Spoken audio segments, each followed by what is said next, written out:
For today's video, ayun po, nag-prepare po kami ng mga panggatong kasi may lulutuin kami elepante.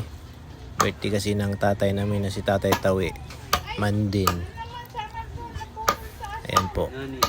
Habang ako'y nagsisibak ng kahoy, yung isa din ay nagkasindi ng apoy.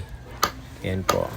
Habang kami nagsisibak ng kahoy, nanonood namin yung birthday boy na si Tatay Tawi, Mandin.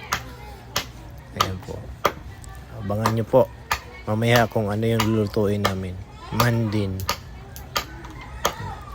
Sobrang tigas ng kahoy, guys. Yan. Saka sobrang talim ng itak namin. Mandin. Ayan po. Kasi siguro naka isang daang palo na ako dyan. Hindi pa rin mapuputol. Kaya ayan.